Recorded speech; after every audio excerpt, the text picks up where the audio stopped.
Welcome to another edition of Teacher Talk. I'm Dr. Dedrick Messenger, and this is my trusted colleague, Jackie Collins. All right, we're here welcoming you again to another episode of Teacher Talk, where real teachers discuss real ideas that are happening within our schools and our school district, and we're just grateful to be here today, Sister Jackie.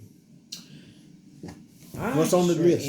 Okay, let's see what we have to talk about today. So I hope that you all have seen the previous two episodes or editions that we made, and so this is kind of a continuation of something that we wanted to talk about. So in the previous editions, we talked about different stats about teachers quitting, how teachers are leaving the profession, low teacher pay, teachers are burnt out, they're feeling unappreciative. So Pastor, I wanted to talk a little bit today about your experience in terms of, you've been a teacher for many years. I think you're at 20-something years. 27 years. Okay. So knowing what you know today, and you're looking at all the 20 years and the evolution of it, where it started, where your career has gone, and how many years you've been in it, would you recommend anyone these days going into the teaching profession? And tell us why or why not. That's an excellent question.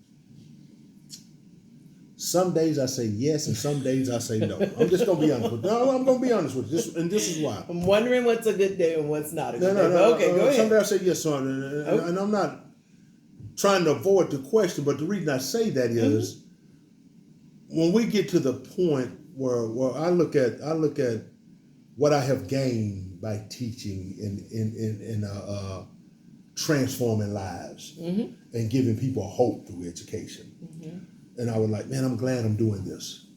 Especially when a kid comes back and says, Dr. Messenger, man, you was my teacher, you was my best teacher. Give me hope. Right. And I got letters, I got cards that I go back and I look at. And that put a smile on my face.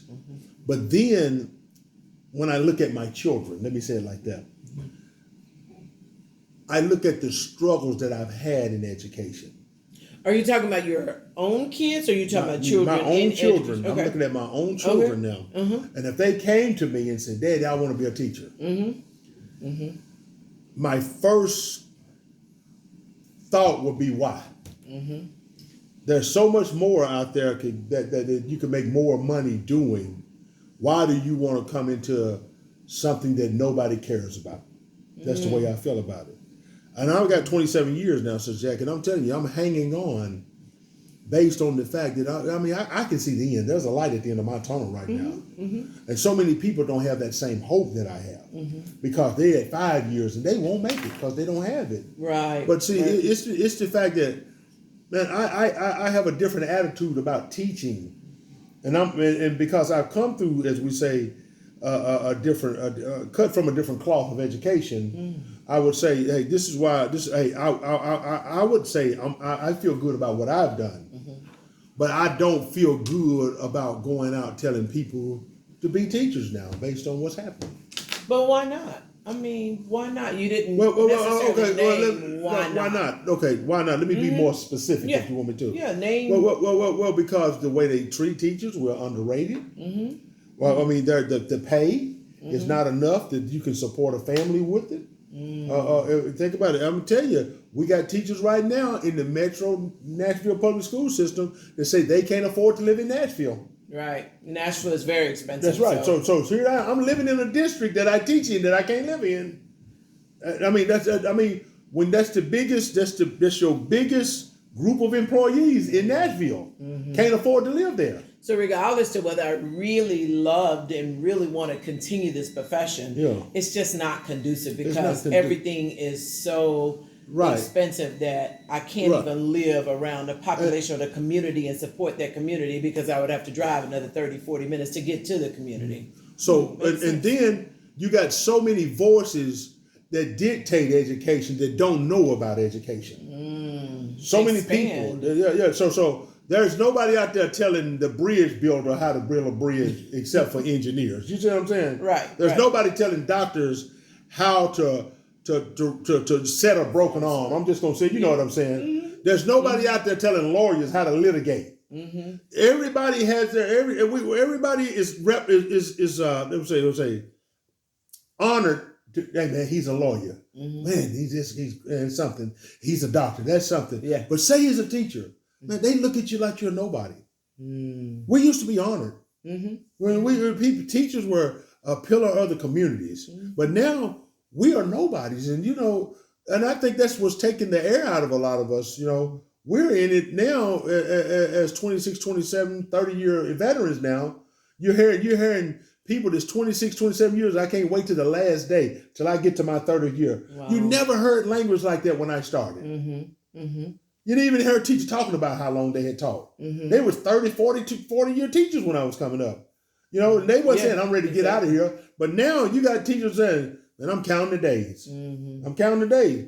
Because the disrespect of parents, the disrespect of children, the disrespect of not letting a teacher make her classroom a sanctuary of righteousness. Mm-hmm. And I'm not trying to be religious. I'm just talking about, hey, we will have these rules. You will not do this. We will not do this, and we will not do this. I remember every classroom had rules. Mm-hmm. Now we have no rules. And they were that teacher's rules. They were that teacher's rules. It didn't Wasn't have no to blanket. be. Yeah. And it didn't have to be, my rules got to be the same. Every room got to be the same. That's no, right. It was your classroom. You managed it. It was your rules. Right. But now it's kind of like, hey, all the rules need to be the same. Just because maybe a parent complained, and now we got to change the rules. And I see every year, I see a progressive change. We're walking on eggshells every day.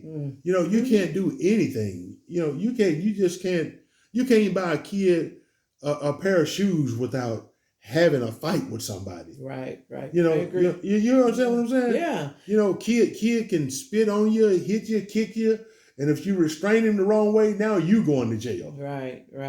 See, these are the things that that's why I would want my kid to have that over his head to say I could be charged at any time for anything that I'm trying to do right. Because Sister Jackie, we go to school every day wanting to do good, wanting to change a life, wanting to help a child, wanting to make a difference. But you know what? It's a system that won't let us do that. That's why I would say I wouldn't want my child to say, I want to be a teacher, and I would say, go do that. I also think that we as teachers or educators, we go to school every day thinking we don't know what's going to happen today to us. Yeah. And we have to look at it as something as big as there may be a school shooting. We don't know. So you go to school worrying kind of when it wasn't, that type of thing didn't exist. And the attack on education, like you say, is something else. You don't hear lawyers' offices getting shot up because we lost a case and you went in there and killed everybody. You don't hear that. Right. I mean, we got people killing innocent children.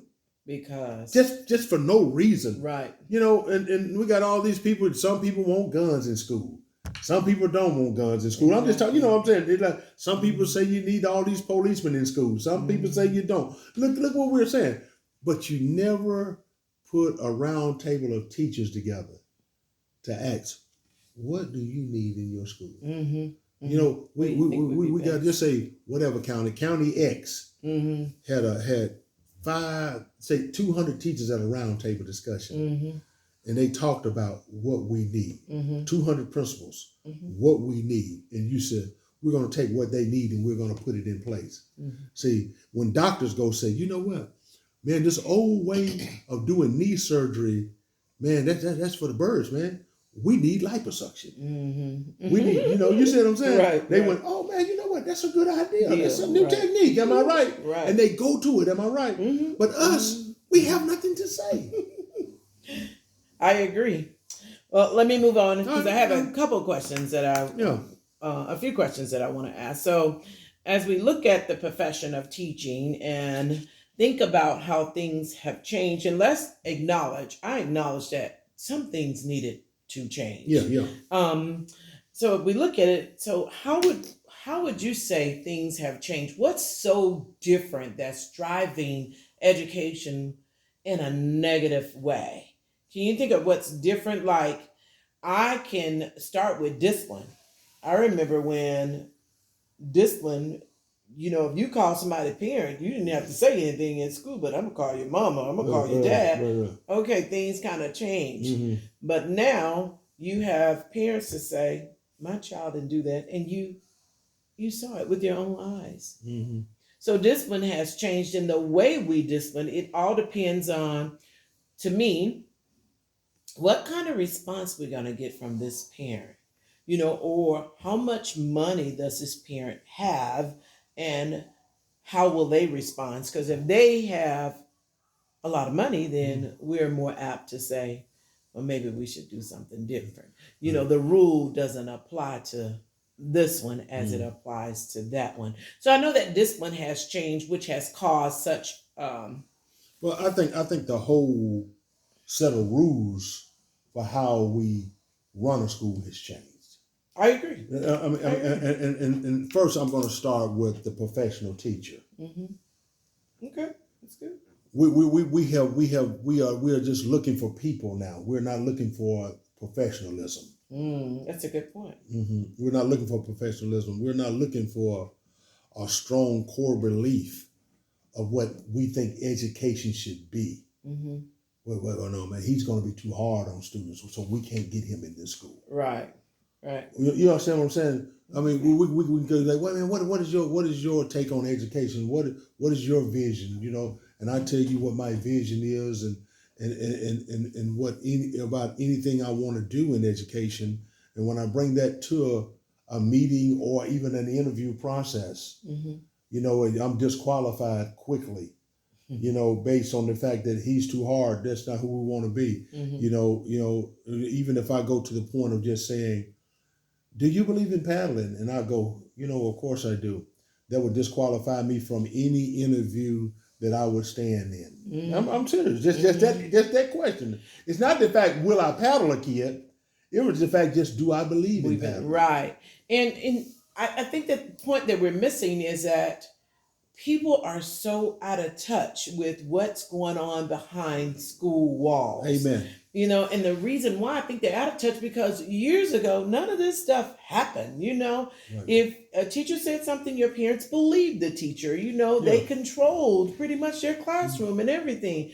But now it's hard to say, I'm not going to paddle any kid when you don't know that you can't even paddle a kid. That's so right. People are so out of touch with what's really going on in education. You can't paddle. You barely can say, come here, right. And touch them softly. Right. Or something may happen. A kid may say, right. well, you assaulted me. And you're like, wait a minute. I was just trying to get you in line, sweetie. That type of thing. So it has changed.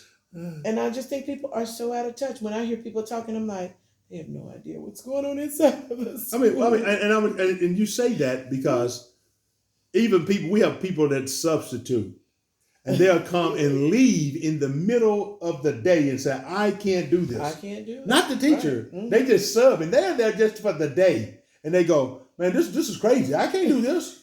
I've seen it. They just walk out of school. Hey, I can't do this. Y'all, somebody will take them. This is more than I bargained for right here. Because kids, we first of all, I think, and we have no. I think we should, if we believe in the Bible, and people say, well, you can't mix religion and education, but I'm not trying to bring Jesus to the forefront of the building, but we can. Those of us that believe in discipline, and it's not about spankings or all this, but discipline is training a child the way he should go. Right. And that child, when he gets to where he's going, you will see the traits of what you have shown him.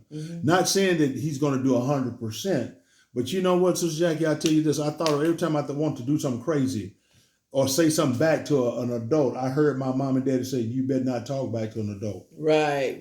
I heard that because they taught me that. You see what I'm saying? Right. Man, I'll tell him, I hear, boy, you better not talk back to no adult. I'll break your neck. I heard that. I'm just being honest with you.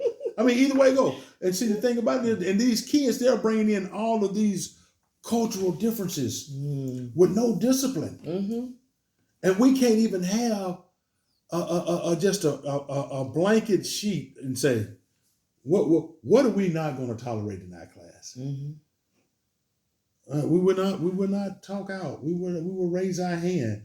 You know, we got parents now yelling to the principal and called into the office because they are upset because they kid had to raise their hand to ask a teacher a question.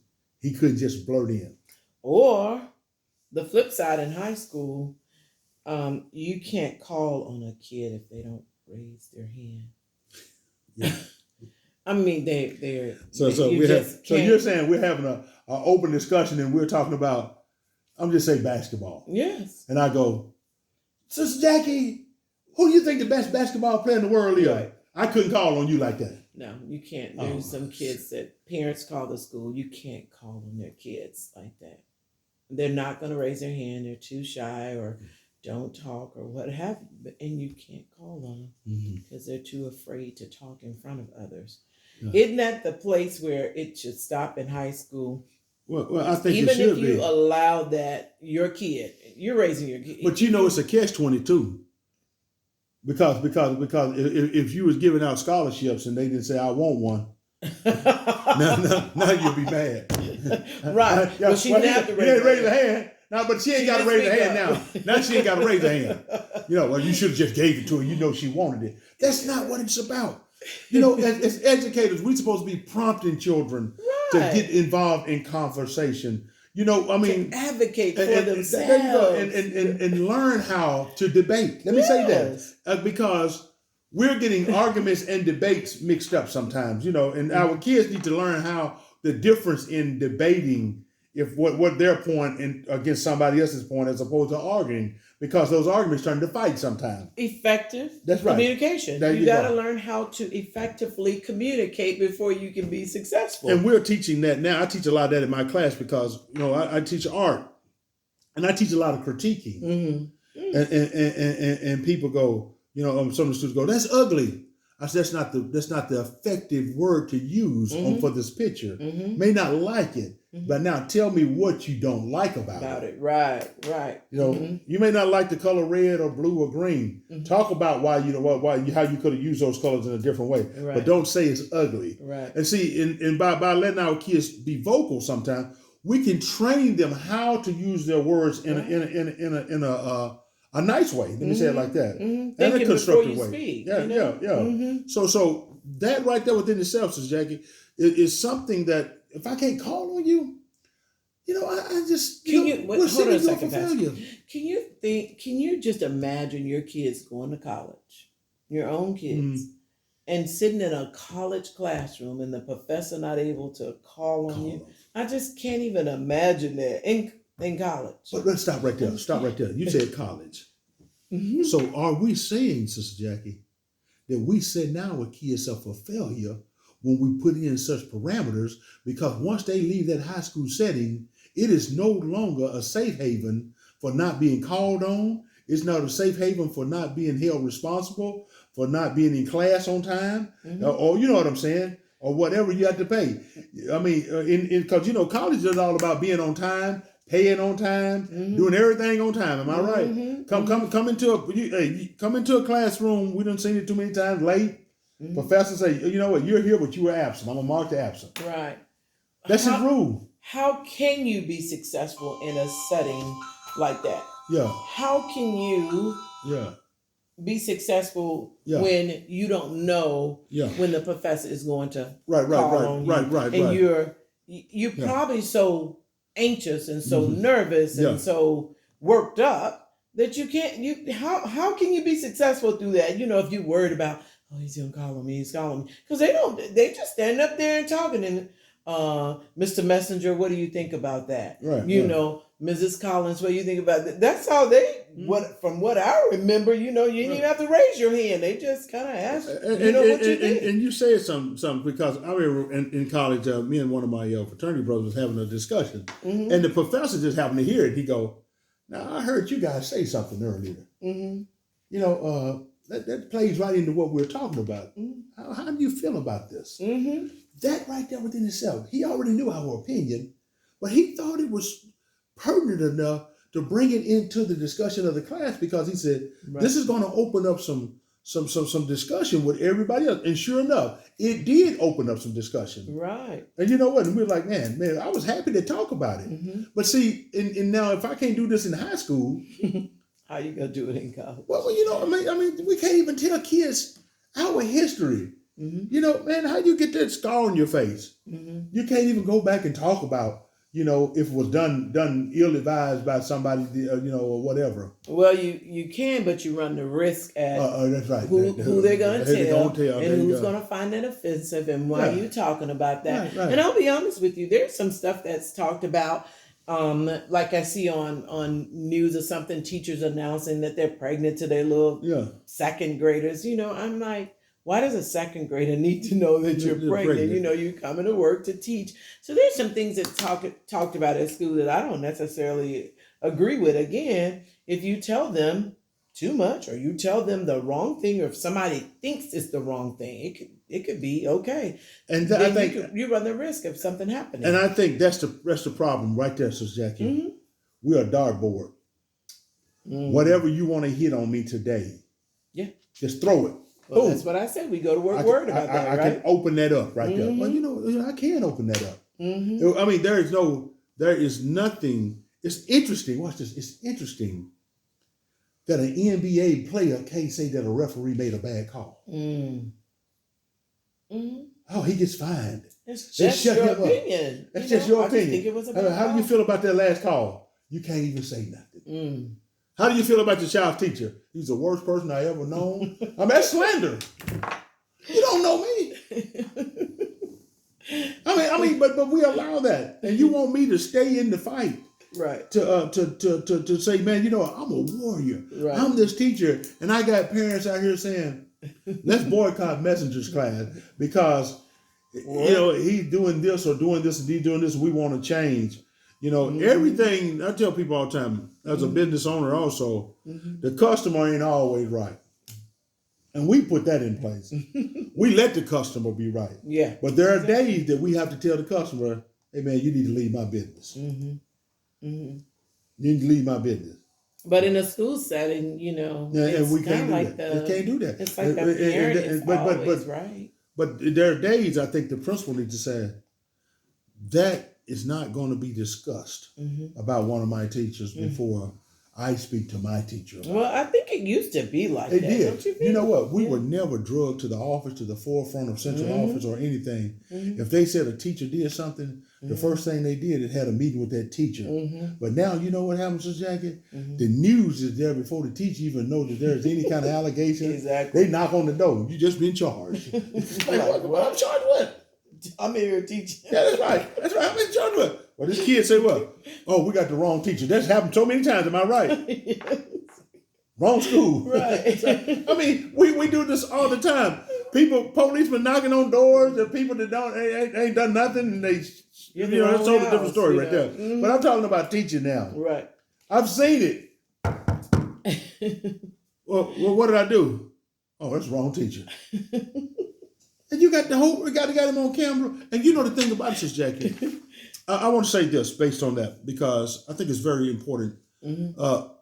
in this conversation because every time I talk to a politician, remember I talked about this last time, I talked to a politician, I say, when are you going to pass a law that says that you cannot charge a public official with malicious intent? Mm-hmm. Some people just doing stuff because they can do it. Right. Right. And they know nothing ain't going to happen. Mm-hmm. And see, what happens with that teacher? The first thing they do, they put that teacher on blast, as I say, put him on news, Mm-hmm. newspaper, social media, whatever it may be, Instagram, whatever. Mm-hmm. And next thing you know, did you hear the teacher X got this happened? And they go, we're going to let him go. Mm-hmm. But then 6 weeks down the road after investigation, we found that none of this was, all of it was unfounded, true. Right. and there was no merit to it. But you know what? That teacher lost his job. Mm-hmm. That teacher lost his, let's say, 12-year career. Yeah. No other system going to pick him up because Right. they even if it was unfounded, the name that goes along with it. Mm-hmm. So you destroy teachers. Mm-hmm. And and it's amazing that the law, this is why I would tell my kid not to be a teacher. There's no laws of protection for you. Mm-hmm. You just out there, Sister Jackie, I'm telling you, man, Tenure used to be protection. It used to be. Tenure ain't no protection no more.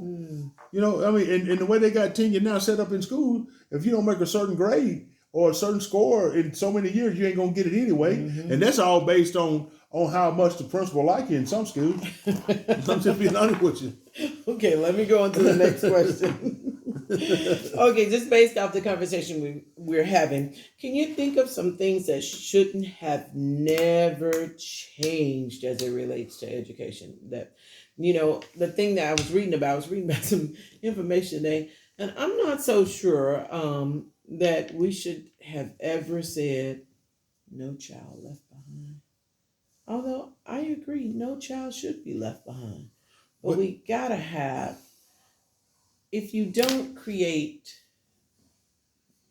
a sense of work ethic in high school, that's going to transition to after high school. And I'm not even promoting every kid needs to go to college. That's right. But you have to be able to fend for yourself. You got to be able to sustain a life for yourself. Yeah. And if you do nothing in high school, you're going to go out there and get a job and really, really be a hard, productive worker.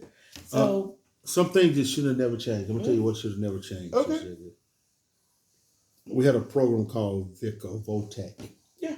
Yes. Auto mechanics, general building trade, carpentry, brick masonry, welding, cosmetology, food service. We had all those things and a lot more. They took those things out of school.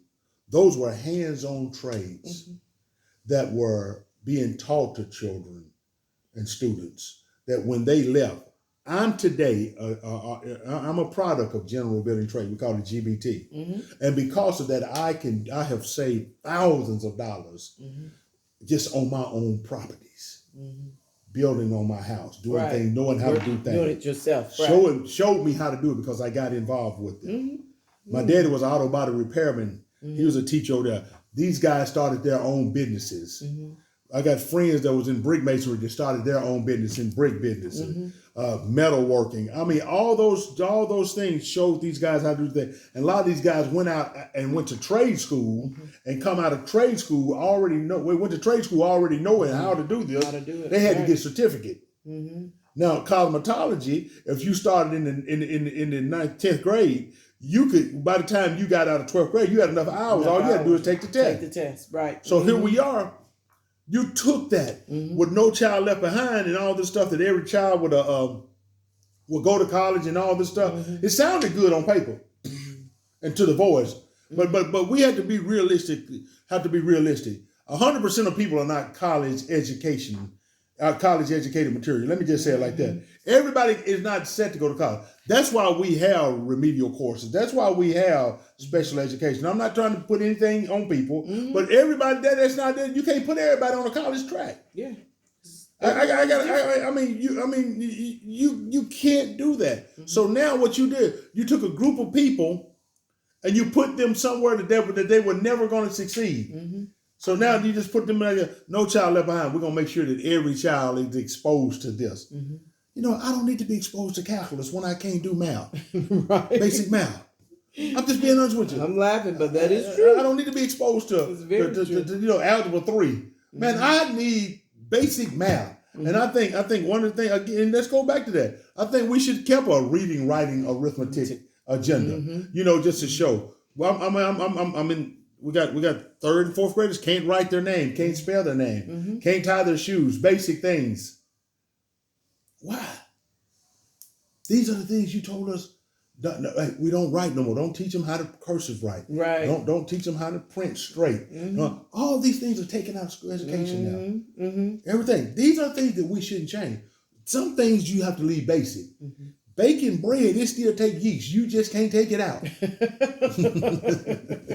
You can't take it out. I don't care how much you want to. And I think we're taking the yeast out of education now. The very thing that made it rise and that made it successful. The kids can't count, to 100 or don't know their ABCs or you know what I'm saying in colors or whatever it is. Well, don't you think we're pushing them too fast? So why do I need to know my multiplication tables in first grade? Why Well, I notice I didn't say multiplication. I want to go single digit numbers 1 through 9, and I'm going to leave that right there.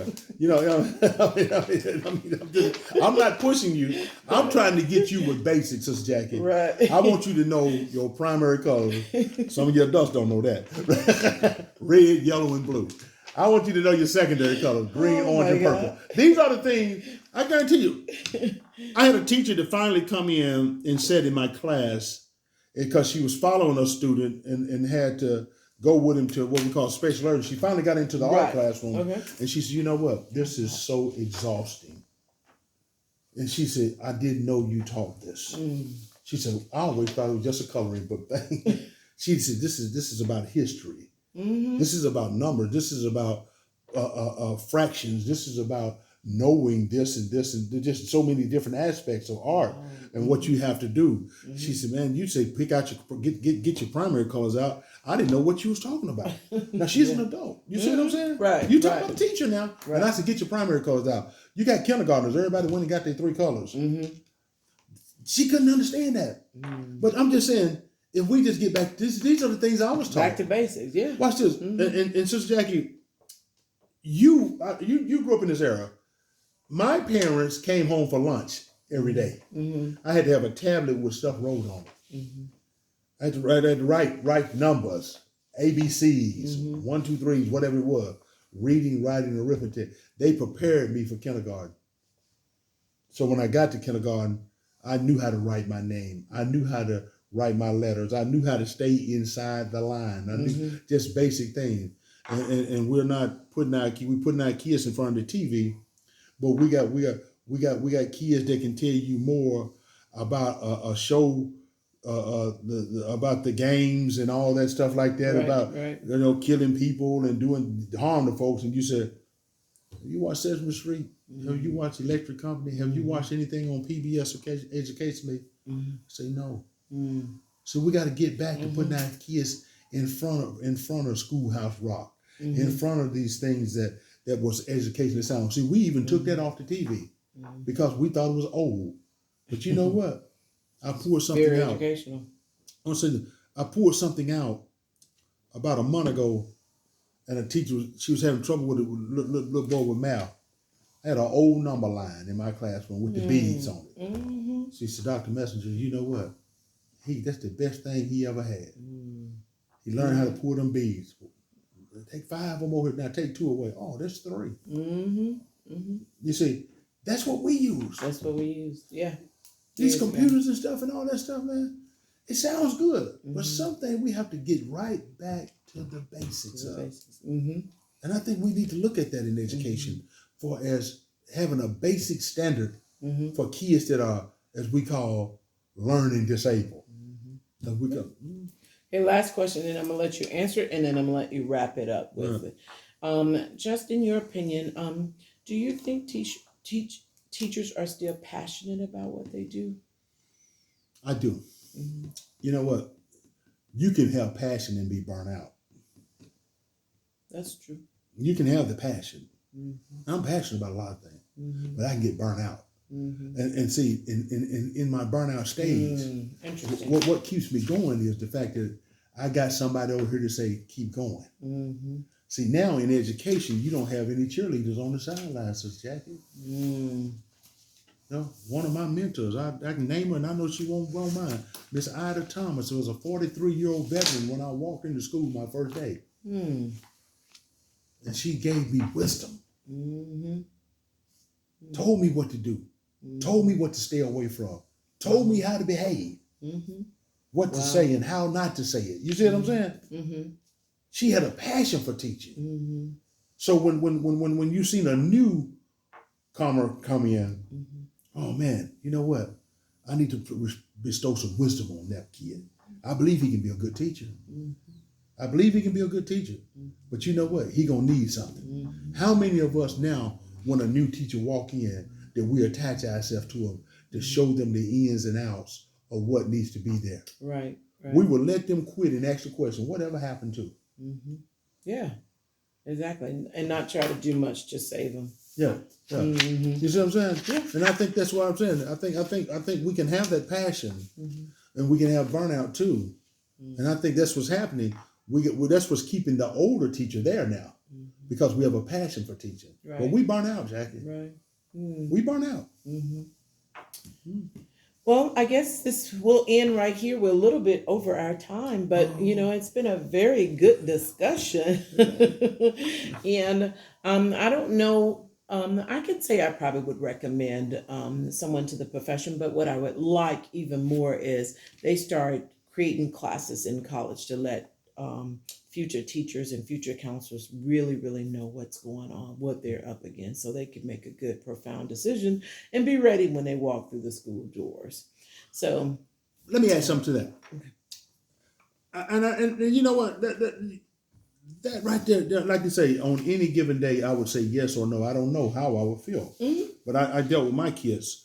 But I'm proud when young men want to be teachers, because we really do need more males in teaching. We do. Nothing against the female, but We do. we really do need that positive. Everybody's talking about that positive role model. And notice I'm not saying black, white, Mexican, or whatever. We need a positive role model for some boys. Correct. We got plenty of positive role model for girls, but we need some for boys too. Correct. And I want to say that I love what I do, because I wouldn't do it this long if I didn't love what I did. Right.